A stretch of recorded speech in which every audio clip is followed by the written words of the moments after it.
Hello everyone, welcome back to my channel and have a happy new year to you all. I wish कि आप लोगों की इस वर्ष सारी कामनाएं यानी सारी विशेष जो भी आप लोग कर रहे हैं वो सब पूरी हों। तो चलिए स्टार्ट करते हैं और देख लेते हैं। पीछे कुछ दिनों में अपनी चैनल पर वीडियोस नहीं डाल पाई, उसके लिए मैं आप लोगों से क्षमा चाहती हूँ।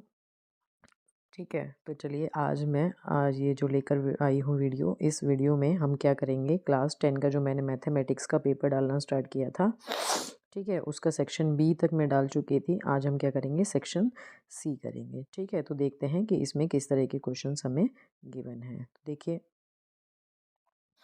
हमारे पास फर्स्ट क्वेश्चन है इसमें, right all other trigonometric ratios of angle A in terms of section A. मतलब जितने भी ट्रिग्नोमेट्रिक रेशोज़ होते हैं आपके, साइन है ना, कॉस, टेन, ये सारे के सारे आपको किस टर्म में लिखने हैं, सेक ए के टर्म में लिखने हैं। यानी अगर हम साइन ए लिख रहे हैं तो उसे हम सेक के फॉर्म में क्या लिख सकते हैं, कॉस लिख रहे हैं तो उसे हम सेक के फॉर्म में क्या लिख सकते हैं। इस क्वेश्चन को पहले तो समझना ज़रूरी है, क्योंकि कुछ बच्चे ऐसे होते हैं कि जिनको समझ में ही नहीं आता कि क्वेश्चन में आखिर पूछा क्या जा रहा है। ठीक है, तो चलिए देखते हैं कि इसे कैसे लिखना है।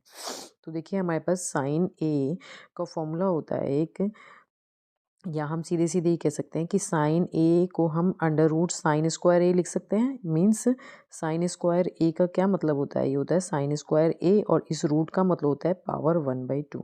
ठीक है, और इसको हम क्या लिख सकते हैं, sine A to the power 2, ये वाली जो 2 है वो यहाँ चली गई, इंटू 1/2। तो 2 से 2 हो गया कैंसिल, तो हमारे पास साइन ए आ गया। तो इट मीन्स हम साइन ए को ऐसे और ऐसे भी लिख सकते हैं। ठीक है, अब साइन स्क्वायर ए के लिए आपके पास फॉर्मूला होता है क्या, बताइए, sine square A plus cos square A is equals to 1 होता है। क्या होता है, sine square A plus cos square A equals to 1 होता है ना।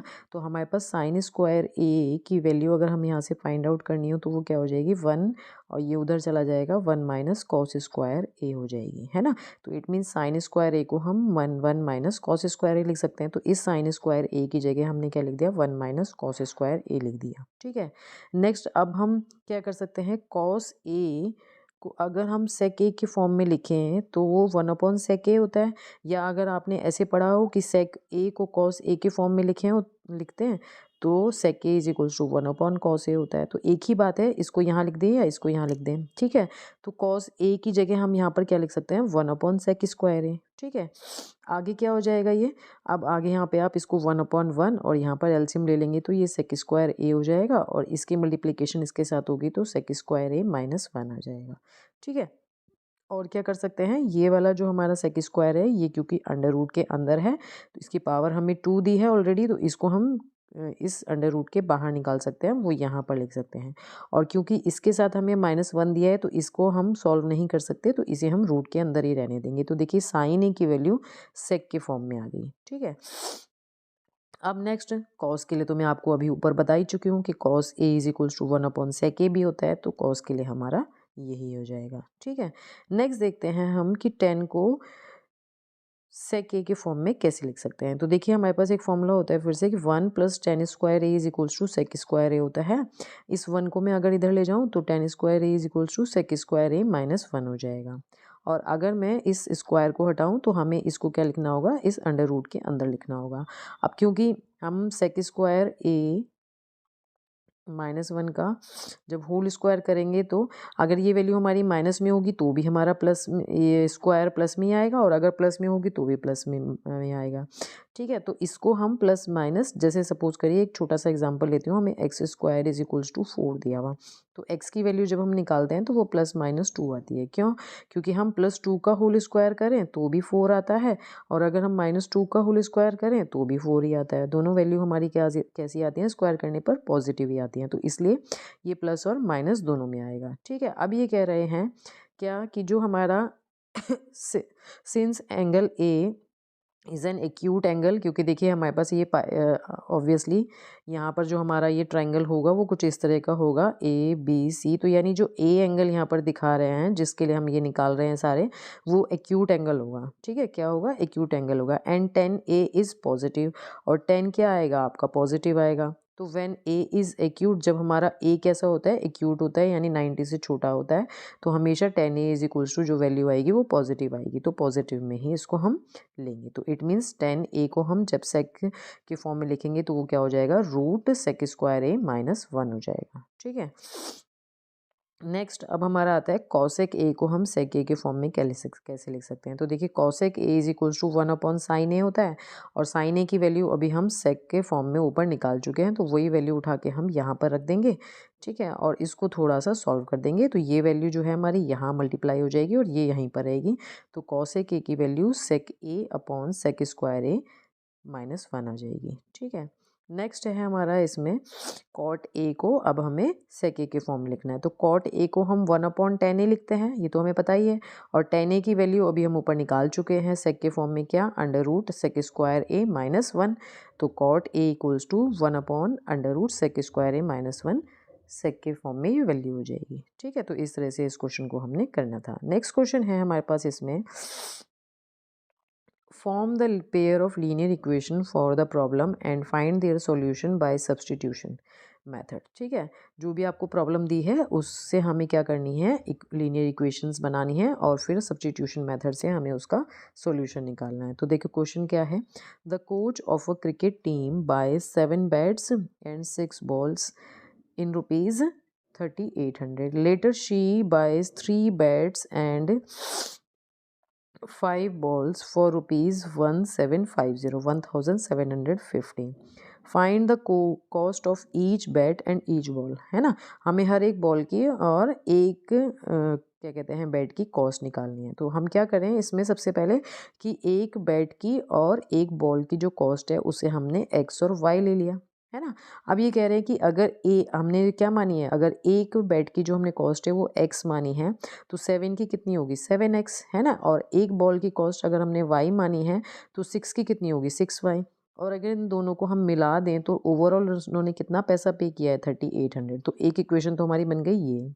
ठीक है, बाद में उन्होंने फिर 3x यानी 3 बॉल खरीदी तो 3x हो जाएगा उसको टोटल कॉस्ट, सॉरी ये बैट है, और 5 बॉल्स खरीदी तो उसका टोटल कॉस्ट 5y हो जाएगा। तो टोटल कितना आ जाएगा, ये आ जाएगा। अब आप क्या करिए, इन दोनों इक्वेशन को सॉल्व करिए। तो इसके लिए क्या करा हमने कि हमारे पास जो इक्वेशन नंबर 2 है, यहाँ से हम किसी एक वेरिएबल की वैल्यू निकाल लेंगे। ठीक है, तो क्या करा हमने यहाँ से कि 3x plus 5y is equals to 1750 दिया है, यहाँ से हम 5y की वैल्यू निकालेंगे तो 3x इधर चला जाएगा और 5 को हम अपॉन में रख देंगे, तो y की वैल्यू आ गई x के टर्म्स में। ठीक है, और इसको हम क्या करेंगे, substitute this value of y in equation 1। Equation 1 में हम इस वैल्यू को यहाँ पर इस y की जगह रख देंगे। तो 7x अपॉन इसको अपॉन 1 मान लेते हैं, प्लस 6 इंटू वाई की वैल्यू जो अभी हमने यहाँ ऊपर निकाली है वो रख देंगे। ठीक है, तो नेक्स्ट हो जाएगा आपका क्या, अब देखिए यहाँ पे आपको क्या करना है, ये 1 है और यहाँ पे 5 है, तो दोनों का एलसीएम कितना आ जाएगा, 5 आ जाएगा। अब आप क्या करिए, जब 1 5 ज़ा 5 तो 7 की जब 5 से मल्टीप्लिकेशन करेंगे तो 35 आ जाएगा, और इसकी मल्टीप्लिकेशन इसके साथ करेंगे तो 10,500 हो जाएगा, और 6 3 ज़ा 18 होता है। अब इसको आप सॉल्व कर लीजिए, 35 माइनस 18 17x। ठीक है, ये यहाँ पर जाके मल्टीप्लाई हो जाएगा तो 19,000 हो जाएगा, और इसको अभी हम यहीं रहने देते हैं। नेक्स्ट स्टेप में हम क्या करेंगे, ये वैल्यू उधर जाके माइनस हो जाएगी, तो हमारे पास क्या बचेगा 8500। तो x की वैल्यू हमारे पास कितनी आ गई 500, यानी एक बेड की जो कॉस्ट है वो हमें मिल गई। ठीक है, अब हम क्या करेंगे, जो हमने ऊपर y की वैल्यू निकाली थी x के टर्म्स में, वो x की वैल्यू हम जो हमने यहाँ निकाली है वो हम यहाँ पर रख देंगे। तो ये हमने वैल्यू रख दी, तो ओवरऑल जब हमने इसे सॉल्व किया तो हमारे पास y की वैल्यू कितनी आ गई 50 आ गई। ठीक है, इट मीन्स हमारे पास एक बैट की जो कॉस्ट है वो 500 रुपीज़ आ गई, और एक बॉल की जो कॉस्ट है वो कितनी आ गई 50 रुपीज़ आ गई। ठीक है, तो यही है चीज़ हमें पूछी गई थी। नेक्स्ट क्वेश्चन है हमारे पास इसमें, show that 5 minus root 3 is irrational. ठीक है, हमें ये शो करना है कि ये क्या है, इर्रेशनल है।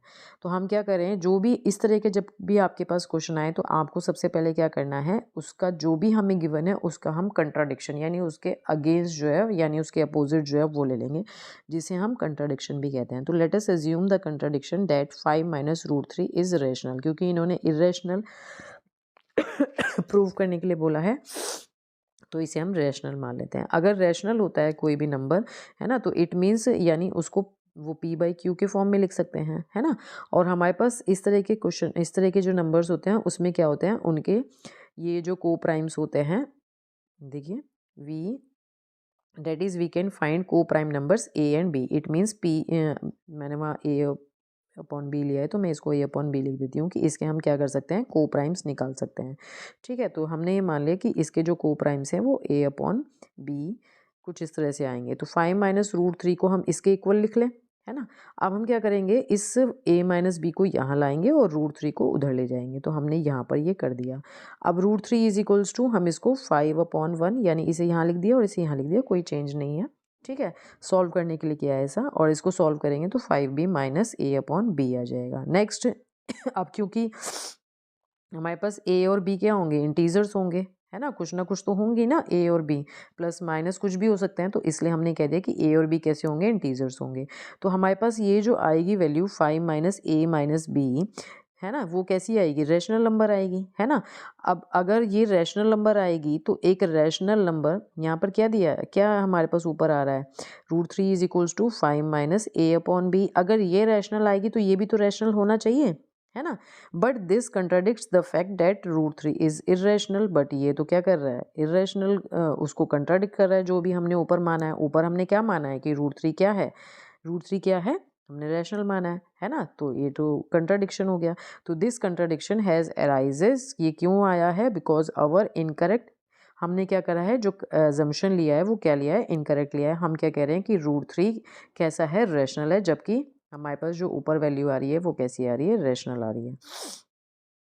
ठीक है, तो इट मीन्स हमारे पास जो 5 माइनस ये जो हमने रूट 3 को रैशनल लिया था वो हमारा गलत है। तो इट मीन्स हम ये कह सकते हैं कि 5 माइनस रूट 3 जो है वो कैसा होगा, इरेशनल होगा। ठीक है, नेक्स्ट क्वेश्चन देखते हैं हम। नेक्स्ट क्वेश्चन है हमारे पास, find the LCM and HCF of 336 and 54 and verify LCM into HCF. और ये एक फॉर्मूला होता है जो कि आपने पढ़ाई है, उसे हमें यहाँ पे वेरीफाई करना है।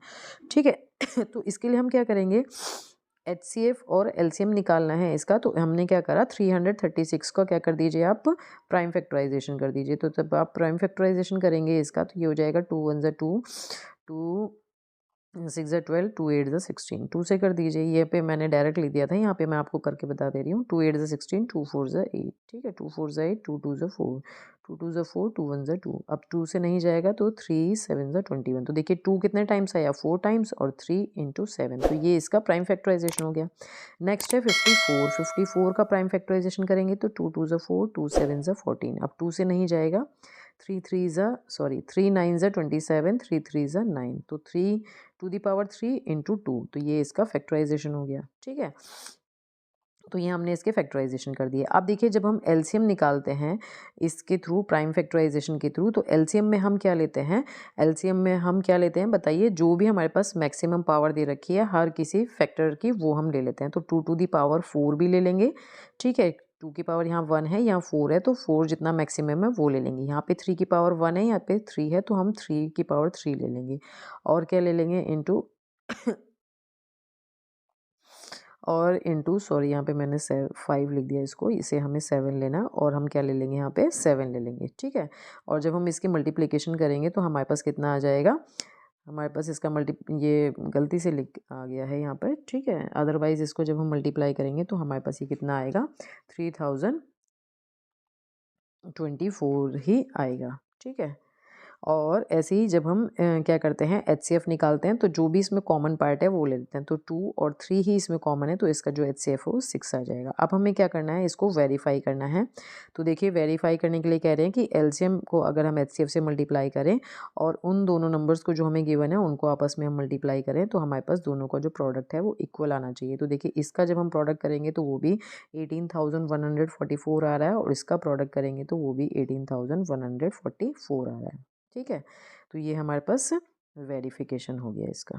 ठीक है, नेक्स्ट क्वेश्चन है हमारे पास इसमें, diagonal A C and B D of a trapezium A B C D, एक ट्रेपेजियम दिया हुआ आपको ए बी सी डी। ठीक है, with A B parallel to D C, A B जो है वो डी सी के पैरेलल है, intersect each other at point O. इसके जो डायगोनल्स हैं ये एक दूसरे को यहाँ पर कट कर रहे हैं। Using a similarity criteria for two triangles show that O A upon O C is equals to O B upon O D, ये हमें प्रूव करना है। ठीक है, तो देखिए जो भी चीज़ हमें गिवन होती है वो हम लिख लेते हैं। तो हमें क्या गिवन है, एक ट्रेपेजियम गिवन है जिसमें ए बी डी सी के पैरेलल है। ठीक है, और डायगोनल ए सी और बी डी एक दूसरे को ऊपर इंटरसेक्ट करें। और हमें प्रूव क्या करना है, प्रूव हमें करना है कि एक हमारे पास ये ट्रायंगल, सपोज अब हम प्रूव करेंगे। अच्छा, प्रूफ तो ऊपर हमने देख ही लिया कि क्या करना है हमें, O A upon O C is equals to O B upon O D, ये हमें प्रूव करना है। ठीक है, तो अब इस ट्रायंगल में ट्रायंगल ए ओ बी और ट्रायंगल सी ओ डी, ये वाला सी ओ डी, ये ट्रायंगल हम उठा लेते हैं। इन दोनों ट्रायंगल्स की हम बात कर लेते हैं। तो देखिए इन दोनों ट्रायंगल्स की अगर हम बात करें तो हमारे पास एंगल ओ ए बी, यानी ये वाला जो एंगल है ये इस एंगल के क्या है बताइए, ऑल्टरनेट एंगल है, यानी इक्वल होगा। क्यों है ऑल्टरनेट ये, क्योंकि ये दोनों लाइंस हमारी कैसी हैं, पैरेलल हैं। कैसी हैं, पैरेलल हैं। जब दो लाइंस पैरेलल होती हैं और एक ये ट्रांसवर्सल जाती है तो ये एंगल इसके इक्वल और ये एंगल इसके इक्वल ऑल्टरनेट एंगल होते हैं। ठीक है, इसी तरह से हमारे पास एंगल ओ बी ए, ये वाला एंगल उधर ये जो ऊपर एंगल बन रहा है उसके इक्वल होगा क्योंकि ये भी ऑल्टरनेट है। ठीक है, तो हमारे पास सिमिलैरिटी आ गई। क्या आ गई सिमिलैरिटी, एंगल एंगल सिमिलैरिटी आ गई। तो एंगल एंगल सिमिलैरिटी से हमें क्या मिल गया कि O A upon O C is equals to O B upon O D के है। ठीक है, नेक्स्ट क्वेश्चन है हमारे पास इसमें, O is the centre of a circle of radius 5 centimeter. T is a point such that OT is equals to 13 centimeter and OT intersects the circle at E. If AB is the tangent of the circle at E, find the length of AB. ठीक है, यहाँ पे मैंने इसे बनाया हुआ है, देखिए ये मैंने इसे यहाँ पर बना दिया है। ठीक है, क्या कह रहे हैं कि O एक सेंटर है, सॉरी O एक सेंटर है। ठीक है और ये हमारे पास क्या है, इसकी जो रेडियस दे रखी है वो हमें 5 दे रखी है। ठीक है, टी एक पॉइंट है इसके बाहर। ठीक है, ओ टी हमें दे रखा है टोटल 13। ठीक है, और ये इसमें दो टेंजेंट ड्रॉ की गई हैं। हमें क्या करना है, इस ए बी की लेंथ जो है वो फाइंड आउट करनी है। क्या करनी है, इस ए बी की लेंथ फाइंड आउट करनी है। तो देखिए यहीं पर आपको मैं थोड़ा सा पहले समझा देती हूँ कि हमारे पास ये जो रेडियस है, ये वाली जो हमारी क्या कर रही है, ये जो लाइन बाहर से जो जा रही है इसको क्या कर रही है, टेंजेंट है ये इसकी। तो ये वाला जो हमारा एंगल होगा ना ये 90 बनाएगा। ठीक है, ये हमने पढ़ा है, ये एक थ्योरम होती है। ठीक है, तो ये एंगल 90 होगा। तो इट मीन्स ये वाला जो हमारा ट्राइंगल है इसमें हम पाइथागोरस लगा सकते हैं। तो जब हम पाइथागोरस लगाएंगे तो ये हमें 13 पता है, ये हमें 5 पता है, तो हम ये वाली जो लेंथ है वो निकाल सकते हैं, है ना। तो वो लेंथ हम यहाँ पर देख लेते हैं, वो हमने यहाँ पे पाइथागोरस लगा के निकाल दी। O T square is equals to O P square plus P T square. ठीक है, तो यहाँ से हमें P T is equals to 12 centimetre मिल जाएगा। यानी ये जो हमारे पास ये जो टेंजेंट आ रही है ये 12 आ गई, ये 13 है और ये हमारी 5 है। ठीक है, अब इसी तरह से सिंस क्या है, since we know that length of tangents drawn from a point to a circle are equal, है ना। ये कह रहे हैं कि जब हम क्या करते हैं, lengths of tangents drawn from, एक पॉइंट से जब हम दो ऐसे टेंजेंट ड्रॉ करते हैं तो जितना ये होता है उतना ही ये भी होता है। तो ये अगर 12 आया तो ये भी तो 12 ही होगा, है ना। अब हमें क्या करना है, हमें निकालनी है क्या यानी जो A P is equals to A E है। अगर हम इसकी बात करें, ये वाली है ना, ये P है, ये A है, ये आपका Q है, ये B है और ये ऐसे T जा रहा है ना। तो ए पी है ना, A P is equals to A E होगी, जैसे वहाँ पे मैंने बताया कि इक्वल होगी। इसी तरह से इस पॉइंट से ये वाली टेंजेंट और ये वाली टेंजेंट भी क्या होंगी, इक्वल होंगी। थोड़ा दूसरे कलर से बताती हूँ मैं, ये वाली टेंजेंट और ये टेंजेंट इक्वल होंगी। इसी तरह से ये टेंजेंट इसके इक्वल होगी, है ना। तो A T is equals to हमें ए टी, ये वाला जो ए टी है ये हम कैसे निकाल सकते हैं, इस पी टी में से इस ए पी को माइनस कर दें, है ना। तो इस पी टी में से ए पी को माइनस कर दिया। अब पी टी हमारे पास कितना आया, अभी हमने निकाला ऊपर 2 आया हमारे पास 12, है ना। और इस ए टी को क्या मान लेते हैं हम यानी ये जो हमारा ए पी है इसे हमने क्या मान लिया, अभी एक्स मान लिया। तो ये 12 माइनस एक्स हो गया। ठीक है, अब क्योंकि ओ ई जो है वो ए बी पर क्या है, परपेंडिकुलर है। ओ ई ए बी पर क्या है, परपेंडिकुलर है। देखिए कैसे, ये मैं यहाँ पे ड्रॉ कर रही हूँ, ये ए बी है, ये ओ ई है, ये ए है और ये बी है, ये ओ है, ये ई है, तो ये परपेंडिकुलर है। तो इट मीन्स जो हमारा एंगल ओ ई ए होगा वो क्या होगा, एंगल 90 होगा, है ना। तो इट मीन्स हम यहाँ पर क्या कर सकते हैं, आप ट्राइंगल ए ई टी में, ट्राइंगल ए ई टी यानी ये वाला जो हमारा ट्राइंगल जा रहा है, ये वाला ए ई टी, इस ट्राइंगल में हम पाइथागोरस लगा देंगे। तो पाइथागोरस लगाएंगे तो हमारे पास ए ई की वैल्यू आ जाएगी। ये तो हमें पता ही है, ऊपर से कितना आया अभी हमारे पास 80, 12 माइनस एक्स है ना, और इसको हमने क्या माना है, एक्स माना है ए ई को। और ई टी, ये जो ई टी है ये हमारे पास टोटल कितनी है, 13 है, और ये कितनी है, 5 है। देखिए ये हमारे पास टोटल है कितनी, 13, और ये कितनी है, 5 है। तो हम इसको क्या कर सकते हैं, 13 में से 5 माइनस करके निकाल सकते हैं। तो ये हमारे पास 8 आ जाएगी, यहाँ 8 कह देते हैं। तो अब इसको आप सॉल्व करेंगे इसमें a माइनस बी का होल स्क्वायर लगा के, तो हमारे पास जो x की वैल्यू आएगी वो कितनी आ जाएगी, 80/24 यानी 10/3 आ जाएगी। ठीक है, अब हमारे पास जो वैल्यू आई है वो अभी किसकी वैल्यू आई है, वो वैल्यू अभी हमारे पास आई है, ये a है, ये b है, ए ई। अभी हमारे पास जो वैल्यू आई है वो आई है ए ई की, इन्होंने पूछी किसके है, ए बी की। तो हम क्या करें, इसको डबल कर दें क्योंकि ये भी उतनी ही रहेगी, तो हमने इसे डबल कर दिया, 2 से मल्टीप्लाई कर दीजिए या ऐड कर दीजिए। तो हमारे पास जो ए बी की लेंथ आएगी वो कितनी आ जाएगी, 20/3 सेंटीमीटर। ठीक है, नेक्स्ट क्वेश्चन है हमारे पास इसमें इसी के और में, prove that parallelogram subscribing circumscribing a circle is a rhombus. ठीक है एक पैरेललोग्राम जो कि एक सर्कल के बाहर बना है वो क्या होगा, एक रोम्बस होगा। ठीक है, तो जो गिवन है हमने वो लिख दिया, क्या A B C D is a parallelogram in which all sides touch a given circle. ठीक है, और हमें प्रूव करना है कि ये एक रोम्बस है तो देखिए हम कहते हैं कि ए बी सी डी हमें क्या गिवन है, एक पैरेललोग्राम है, A B is equals to D C है और A D is equals to B C के है। ठीक है, ये इक्वल है हमारे पास। अब क्या ए पी ए क्यू क्या है, टेंजेंट्स हैं। देखिए ये एक सर्कल था, ये इस पर इस तरह से इसको टच करते हुए जा रही हैं।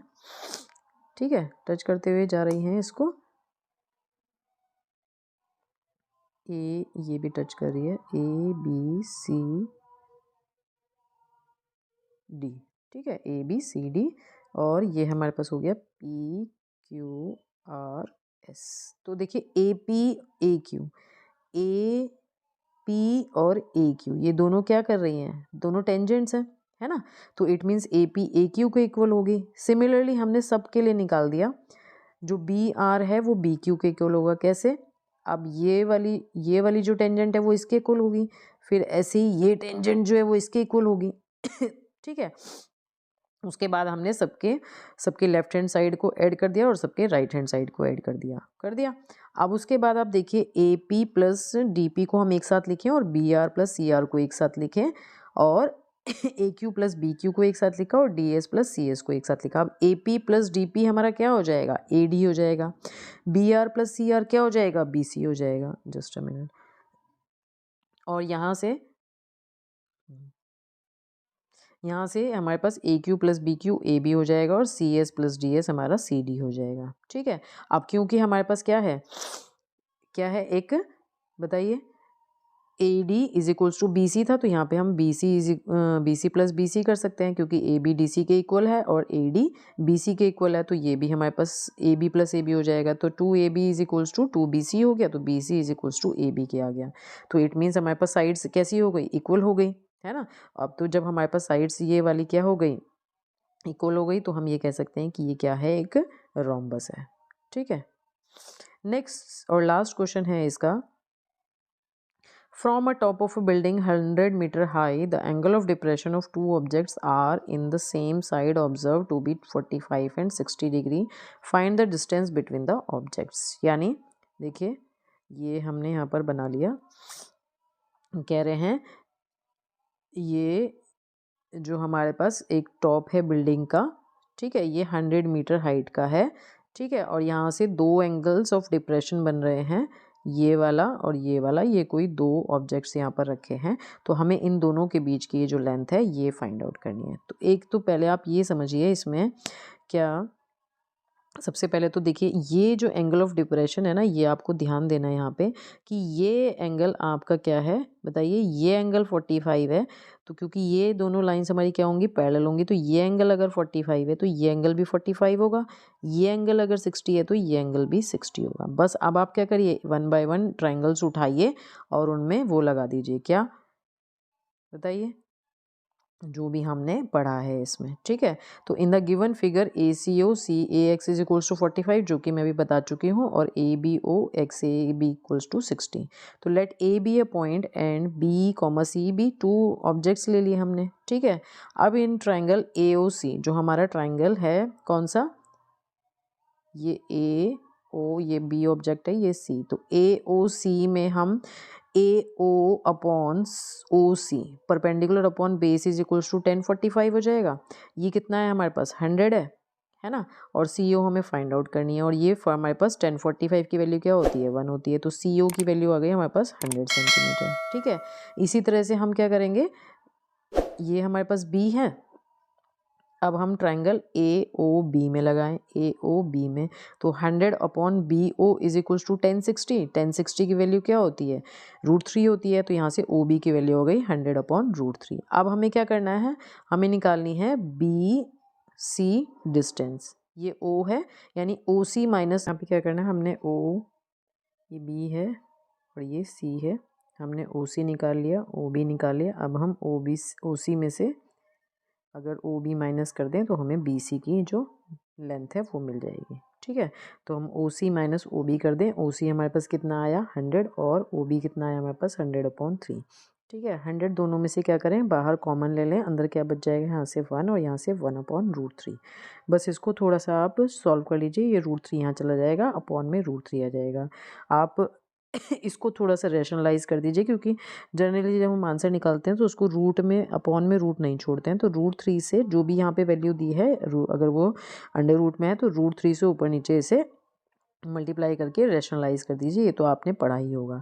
तो √3 आपका 3 हो जाएगा, और ये कितना हो जाएगा, √3 इंटू √3, यहाँ पर 3 और ये माइनस √3, तो ये हमारे पास क्या आ जाएगी, उन दोनों ऑब्जेक्ट्स के बीच की जो डिस्टेंस बी सी हमें निकालनी थी वो आ जाएगी किस में, मीटर में। ये यूनिट ज़रूर लगाइए, अगर आपने यूनिट नहीं लगाई तो आपका हो सकता है हाफ या 1 मार्क्स क्या हो सकते हैं, कट सकते हैं, ठीक है। तो आई होप आप लोगों को ये चीज़ें समझ में आई हों, और अगर आपको अच्छा लगा है वीडियो तो प्लीज़ इसे अपने फ्रेंड्स के साथ भी ज़्यादा से ज़्यादा शेयर करें, अगर आपको लगता है कि उनके लिए भी यूज़फुल है, ठीक है। और अगर आप लोग मेरे चैनल पर नए हैं तो प्लीज़ मेरे चैनल को सब्सक्राइब करें, और अपने फ्रेंड्स को अगर शेयर कर रहे हैं तो उन्हें अच्छा लगे तो उन्हें भी बोलिए कि मेरे चैनल को सब्सक्राइब करें। और अगर आप लोगों को कोई भी चीज़ पूछनी है तो आप मुझे कमेंट करके भी पूछ सकते हैं। तो चलिए मिलते हैं नेक्स्ट वीडियो में, तब तक के लिए बाय।